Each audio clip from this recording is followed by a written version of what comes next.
No time like the present, so let's begin, and we will begin like we do every day here on Menzoid Mornings with something that's really grinding my gears. Time now for the Menzoid monologue.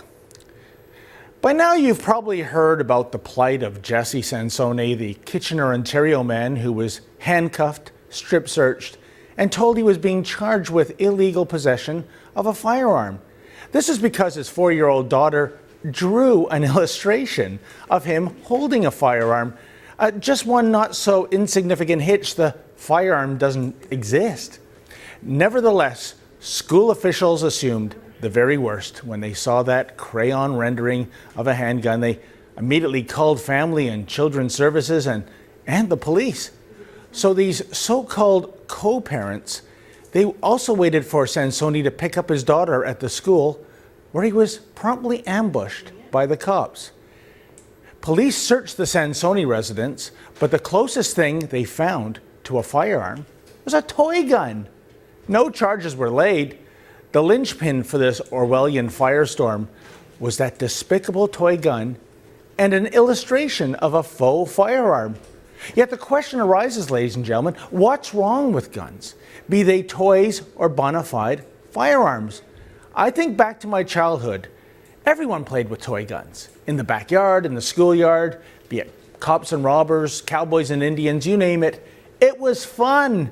Not to mention, it was a vigorous physical workout as well.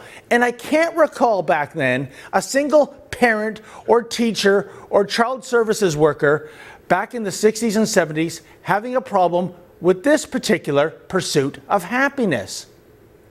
And when it was time to come in and catch some TV before bedtime, the fare typically consisted of reruns of Gunsmoke or The Rat Patrol, and we'd read war comics like Sergeant Rock or Nick Fury and his Howling Commandos.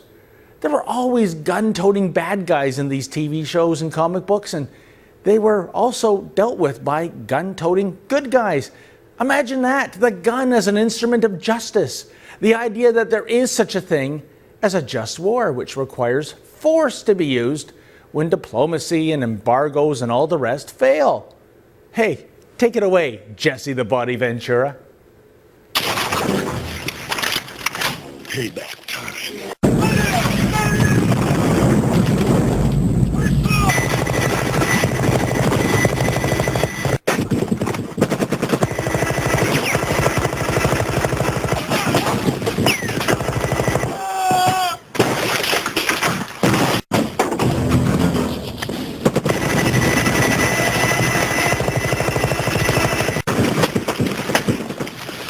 Son of a bitch is dug in like an Alabama tick.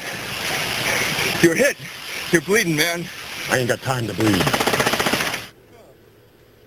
Now that's entertainment, but don't worry folks, Sun News Network is right now dispatching a grief counselor to the home of Adam Vaughan. That's the loony left-wing city councillor here in Toronto that wants to actually ban bullets in the city. So don't worry, Adam, help is on the way. In any event, in subsequent years, the world has gone upside down. The gun, not a nefarious gunner, is evil. Law-abiding hunters and farmers had to suffer through bureaucratic harassment that came via that billion-dollar boondoggle known as the Long Gun Registry. And some delusional nitwits choose not to wear a poppy in November, lest that be interpreted as glorifying war.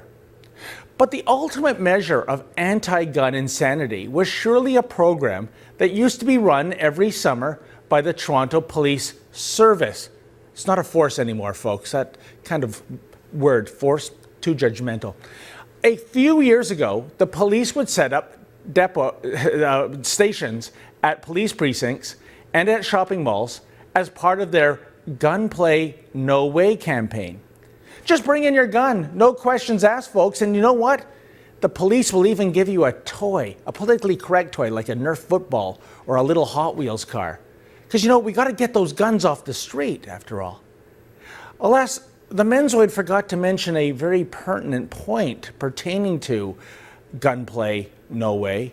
And fasten your seatbelts for this one, folks. It's a whopper. The guns being rounded up in Toronto were toy guns. You heard that correctly. The cops wanted toy guns eradicated, even though there isn't a single study in existence indicating that children who play with toy guns are more inclined to become gangsters toting real guns in their adult years. But in politically correct Canada, it's all about the optics. That's all that counts, folks, especially when a pansified police chief wearing a pink dress is in charge. The gun is bad. The toy gun is bad. The illustration of the toy gun is bad. And as this politically correct jihad is being carried out, our rights and freedoms are being steamrolled in the process. Do you feel safer now, folks?